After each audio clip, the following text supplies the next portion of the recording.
छत्रपती संभाजीनगर शहरातील सिडको यनाट परिसरात शतपावली करत असताना एका क्लास चालकाला लुटल्याची घटना गुरुवारी रात्री उघडकीस आली।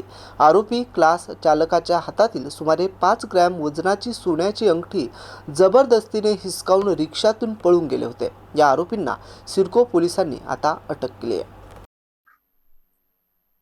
या प्रकरणी पीडित क्लास चालक प्रदीप नांदेडकर यांनी दिलेल्या तक्रारीवरून रविवारी सिडको पोलीस ठाण्यात गुन्हा दाखल करण्यात आला। घटनेचं गांभीर्य लक्षात घेऊन पोलिसांनी तात्काळ तपासाची चक्रे फिरवली। घटनास्थळ परिसरातील माहिती आणि उपलब्ध सीसीटीव्ही फुटेजच्या आधारे पोलिसांनी आरोपीचा माग काढण्यास सुरुवात केली। तपासादरम्यान आरोपी रिक्षातूनच आले आणि पळून गेल्याची माहिती मिळाल्यानंतर पोलिसांनी संबंधित रिक्षाचा क्रमांक शोधून काढला।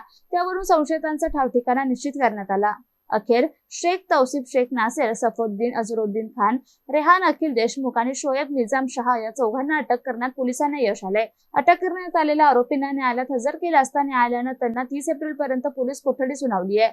पुढील तपास सुरू असून या प्रकरणात आणखी काही धागेदोरे मिळण्याची शक्यता पोलिसांनी व्यक्त केली।